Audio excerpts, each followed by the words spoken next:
Islamic event. Radio Algeria International, our voice in the world. This is the English service of Radio Algeria International. It's time for the news. The United Nations Security Council has taken a decisive step in the fight against the financing of terrorism by endorsing the adoption by its Counterterrorism Committee of a set of guidelines, principles, which will now bear the name of our country, the Guideline Principles of Algeria. The President of the Republic, Mr. Abdelmadjid Tebboune, has sent a message of congratulations to Joseph Aoun on the occasion of his election as President of the Republic of Lebanon. And right after his election, Lebanon's new President Joseph Aoun has said that this election marks the start of a new era in the country's history. And witnessing the disastrous situation in Gaza, the head of the emergency communication at the World Health Programme, Jonathan Dumont, said that the destruction and suffering in the Palestinian enclave has reached another scale.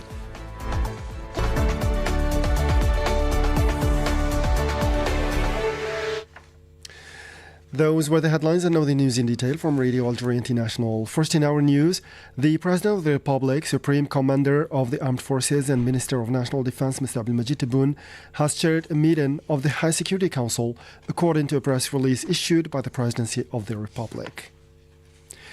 And the United Nations Security Council has taken a decisive step in the fight against the financing of terrorism by endorsing the adoption by its Counter-Terrorism Committee of a set of guiding principles which will henceforth bear the name of our country, namely Algeria's Guiding Principles. At the end of its one-year term at the United Nations Security Council for 2024-2025, Algeria is already leaving a significant mark on the international architecture for combating terrorism. Said Bouazi has more details in this report. The adoption of the Algeria Principles on the Financing of Terrorism through New Technologies is a tangible legacy of this historic contribution to international peace and security. The result of a year-long process of intense negotiations under the Algerian chairmanship of the Counter-Terrorism Committee, this major diplomatic achievement, which comes on top of previous achievements during Algeria's term at the Security Council, establishes a new international framework for dealing with the challenges posed by the rapid development of financial technologies. The adoption of the Algeria Principles is also the fruit of rigorous and collaborative work involving in-depth consultations between experts from different countries. This process required meticulous coordination with the national structures of each member state to ensure consistency with international standards. The drafting of the document sometimes required laborious compromises on parts of the text, reflecting the diversity of perspectives within the international community. This approach, characterized by its high technical level, bears witness to the efforts to reconcile innovation, security, and respect for national sovereignty. This process has also highlighted Algeria's ability to mobilize and unite international players around fundamental principles while maintaining a balance between technological advances and security imperatives. These guiding principles respond to the growing concern of the international community about the misuse of financial technologies by terrorist groups. They propose a comprehensive and balanced approach, making it possible to benefit from new technologies while strengthening the capacity of states to prevent and combat their misuse for terrorist purposes. And the President of the Republic, Mr. Abdelmadjid Tebboune, has sent a message of congratulations to Joseph Aoun on the occasion of his election as President of the Republic of Lebanon, a brotherly country, in which he assured him of his full readiness to work together to promote the historic relations between the two countries. Mr. President and dear brother, on the occasion of your election as President of the Republic of Lebanon, a brotherly country, I am pleased to extend to you on behalf of the Algerian people and government and on my own behalf, my warm congratulations and my best wishes for success in the performance of your duties, writes the congratulatory message of President Tebboune. And the Lebanese Army Commander-in-Chief General Joseph Aoun has been elected President of the country or Lebanon, ending a more than 2-year vacancy at the head of the country. Joseph Aoun received 99 votes out of 128 in the second voting session in the afternoon. He had obtained only 71 votes in the first round of voting in the morning, with about 30 MPs voting white. Under the confessional system of power sharing, the presidency of Lebanon is reserved for a Maronite Christian. Lebanon's Prime Minister new President Joseph Aoun has said that his election marks the start of a new era in the country's history. Today marks the beginning of a new era in the history of Lebanon, said Joseph Aoun in his speech after being sworn in just after his election, which ended more than 2 years of vacuum at the head of the country. He pledged to hold consultations as soon as possible to appoint a Prime Minister who will have to win the confidence of the international community and implement urgent reforms designed to revive the economy and rebuild the devastated areas in the south. And members of the Security Council have welcomed the election of Joseph Aoun as the new president of Lebanon, while affirming their commitment to the sovereignty and independence of Lebanon during closed-doors discussions on the latest political development in the country. The members of the Security Council welcomed the election of Joseph Aoun as the new president of Lebanon, bringing to an end more than 2 years of vacancy in this important post, said Algeria's permanent representative to the United Nations, Ambassador Ammar Benjama. Security Council members welcomed the election of Mr. Joseph Aoun as new president of Lebanon, which put an end to more than 2 years of vacancy of this important position. The Security Council members emphasized the importance of the election of a president in Lebanon to ensuring fully functional state institutions to address the pressing political, economic, and security challenges of the country. The Security Council members reaffirmed their strong support for the territorial integrity, sovereignty, and political independence of Lebanon. The Security Council members reiterated their commitment to stability in Lebanon and called for the full implementation of Resolution 1701 of 2006 and previous Security Council relevant resolutions related to the situation in Lebanon. That was Algeria's permanent representative to the United Nations, Ambassador Ammar Benjama. In the same context, the members of the Council stressed the importance of electing a president of Lebanon to guarantee fully functional state institutions in order to meet the urgent political, economic, and security challenges facing the country. Furthermore, the members of the Security Council reaffirmed their strong commitment to the territorial integrity, sovereignty, and political independence of Lebanon. The Secretary General Antonio Guterres has said that Thursday's election of Joseph Aoun as President of Lebanon is a crucial step towards overcoming the political and institutional impasse.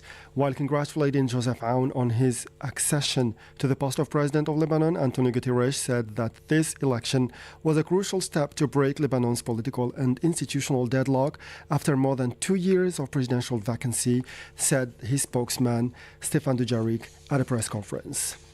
The United Nations Special Coordinator in Lebanon, Jeanine Hennis-Plasschaert, has welcomed the election on Thursday of Joseph Aoun as Lebanon's new president, calling it a long-awaited first step towards overcoming the political and institutional vacuum in Lebanon by providing the Lebanese people with effective government institutions that meet their aspirations.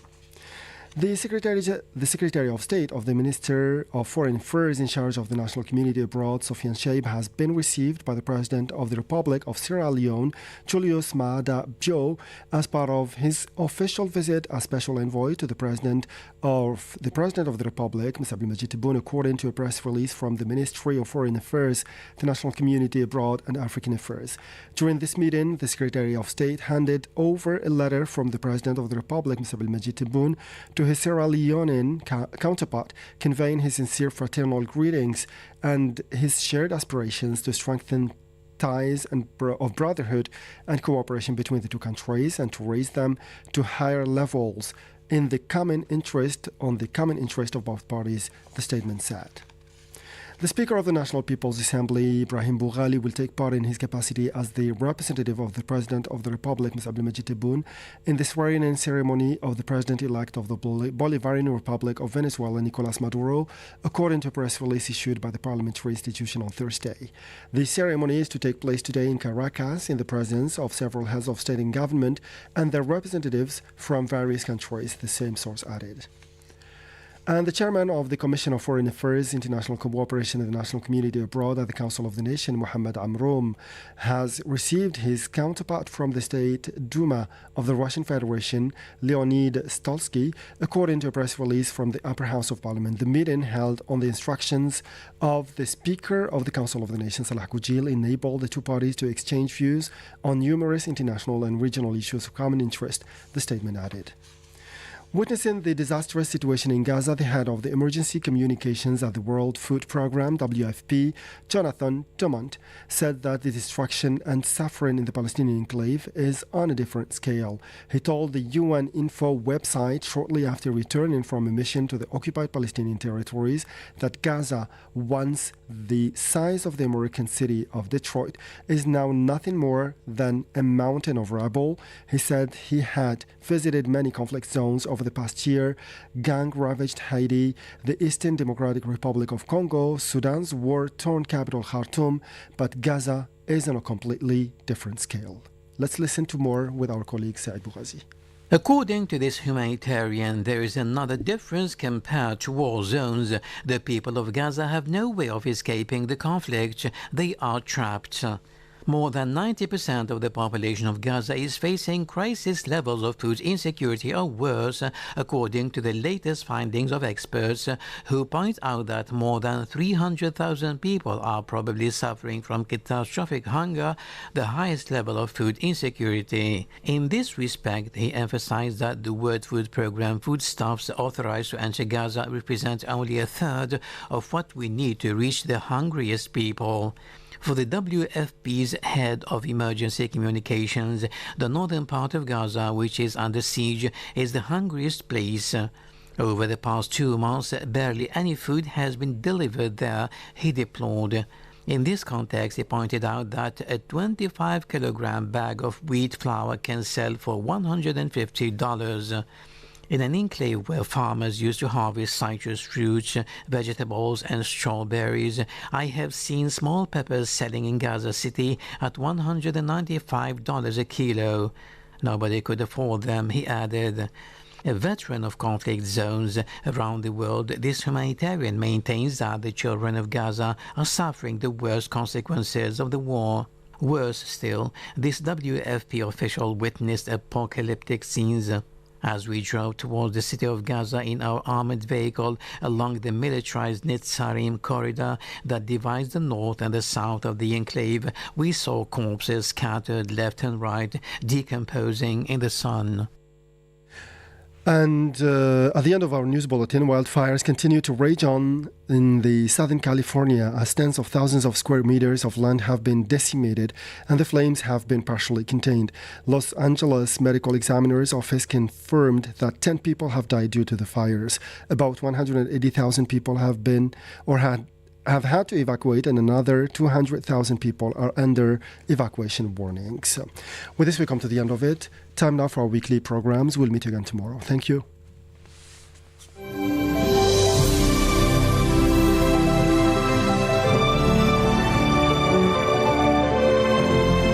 Welcome to your weekly program, Destination Algeria. I'm Jamal Semeni. There are a number of great destinations in Algeria just waiting to be discovered. A curious mixture of cultures and influences, Algeria has something interesting to see in just about every city. The country is also the first largest on the African continent, so you can be sure that there are plenty of towns and cities to visit. Let's visit Algeria's fascinating destinations, you and I, together.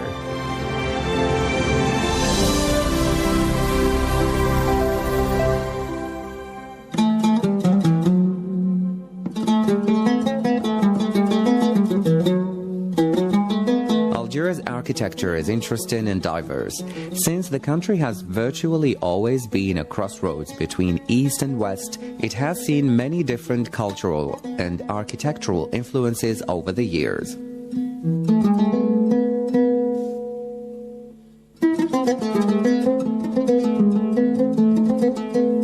In ancient times, Algeria's strategic position meant that the major military powers of the time would do their utmost to gain control over it. As a result, Algeria has seen Phoenician, Roman, Vandal, Byzantine, Arab, Turk, and French invasions, each leaving their own distinctive influence on the country.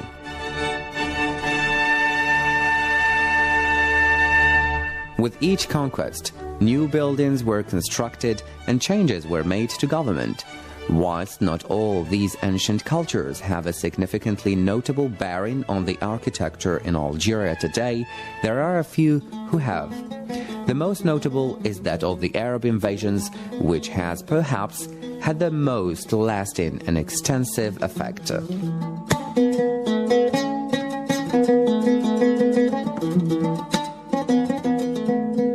There are, however, signs in other cultures all over the country, from Phoenician road signs to ancient Roman ruins or French-speaking Arabs.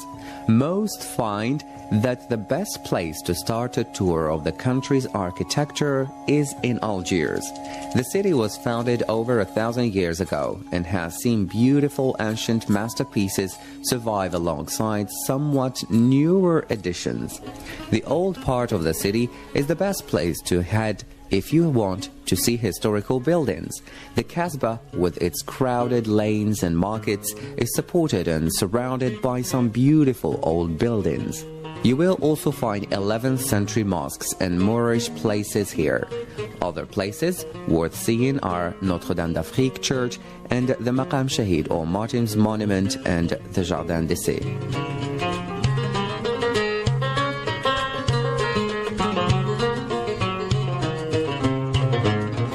Once you've seen all you can in Algiers, you might try a tour of the surrounding towns as you head out towards Timgad. Timgad features a number of beautiful and important Roman ruins. The ruins are well preserved due to the natural Algerian atmosphere, and you will be able to see delightful mosaics and amphitheater and a number of other artifacts.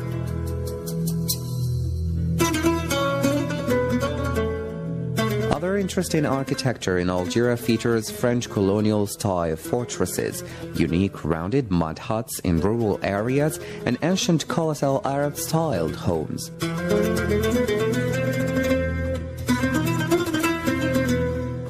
Mosques and other religious buildings also tend to show interesting trends in architecture. Of course, recent times have seen the building of newer, more modern structures, but these too may be of interest to you and should not be overlooked.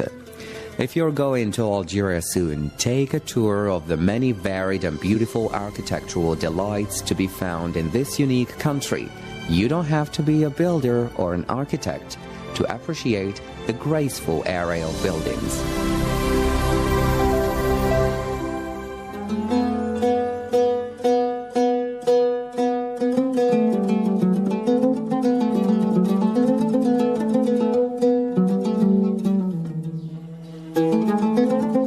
With Islam being the dominant religion of Algeria, it comes as no surprise that the majority of the country's sacred and religious sites are connected to the Islamic faith. One or more mosques can be found in virtually every Algerian town and city. While the primary purpose of a mosque is a center of worship, it is also a place for learning and for taking care of matters relating to the Islamic community it serves. With their beautifully shaped domes, spires, and intricate decoration, the distinctive architecture of mosques generally makes them stand out among the surrounding buildings. And while tourists may not be permitted to enter them, mosques are nevertheless viewed as tourist attractions.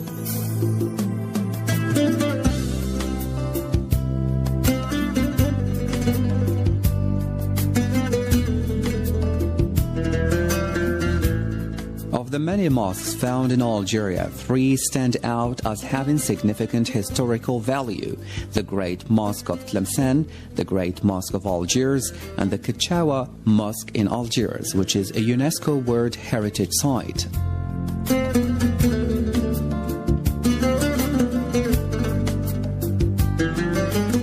Other mosques of note include the El Kauthar Mosque in Blida, Shifa, the Lakhdariya Mosque in the northern Algerian town of Lakhdariya, the Mosque of Constantine, and the Pasha Mosque in Oran. Located on the north side of the city of Algiers on a cliff overlooking the bay, the Notre Dame d'Afrique, a Roman Catholic church, was completed in 1872 and continues to serve as the Basilica of Algiers. Lavishly decorated with mosaic patterns and religious pictures, the church has the following inscription on the curved wall behind the altar: Notre Dame d'Afrique, priez pour nous et pour les musulmans, meaning Our Lady of Africa, pray for us and for the Muslims. Visiting some of the religious sites in Algeria will give tourists some insight into an aspect of daily life that is of great importance to the people who call this fascinating country home.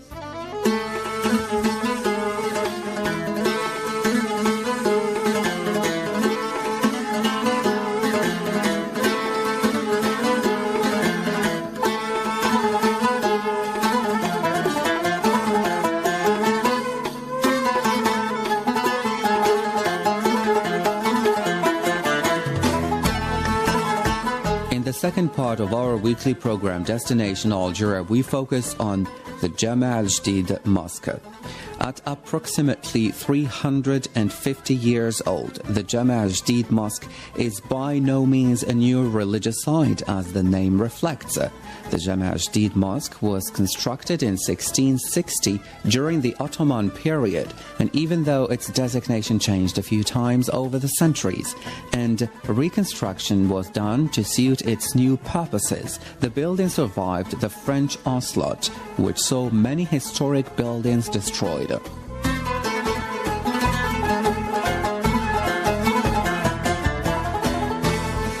As the ruling forces changed, so did the Jama al-Jdid Mosque, and is today an interesting structure that reflects numerous architectural styles.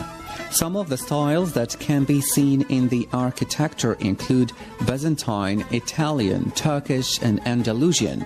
Through years of remodeling, visitors will enjoy this spectacular attraction as it is educational, interesting, and breathtakingly beautiful.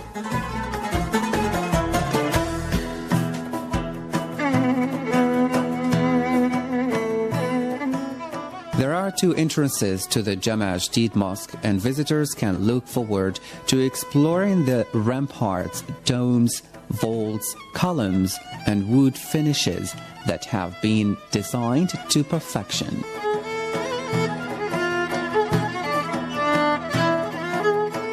As the mosque was forced to take on the role of various religions, new designs and additions were made to accommodate each community, and so giving the mosque its unique look and atmosphere.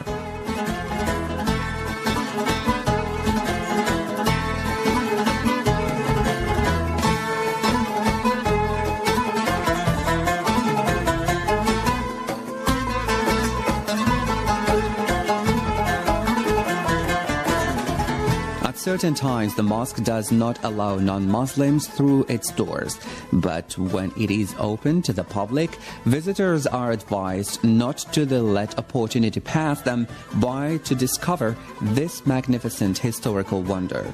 Every church and mosque in Algeria has a story to tell, and the Jama al-Jdid Mosque is a building that holds the secrets to the past and the good fortune to still be in existence for future generations to enjoy.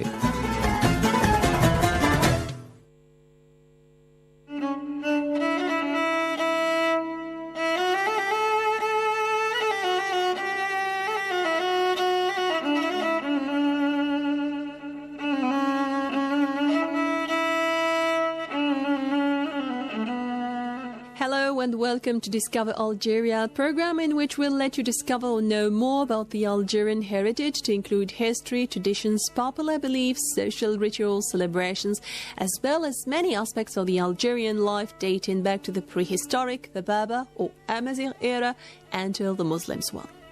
Today we'll start a series devoted to the Andalusian classical music in Algeria.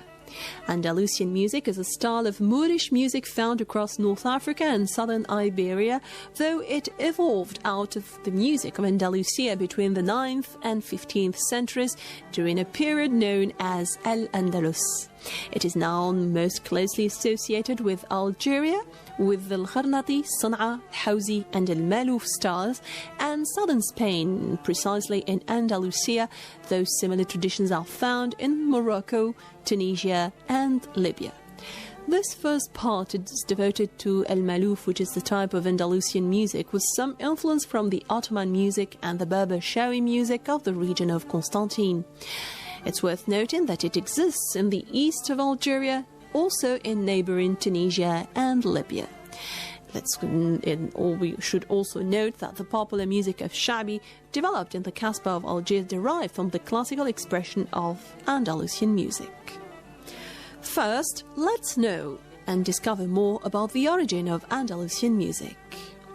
Andalusian classical music was allegedly born in the Emirate of Cordoba, Al-Andalus, in the 9th century.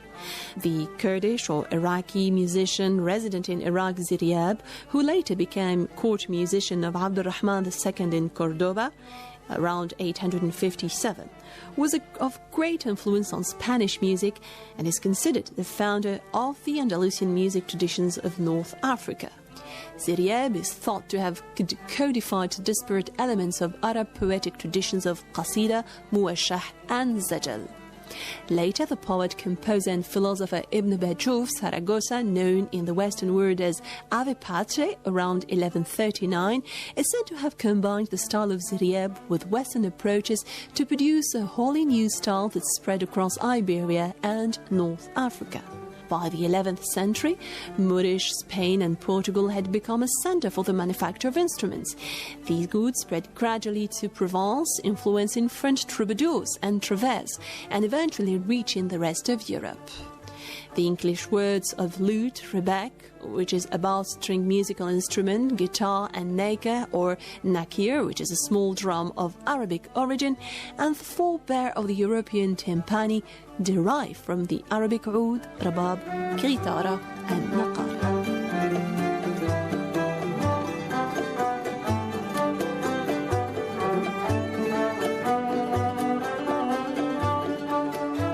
The classical music of Al-Andalusia, Al-Ala, reached North Africa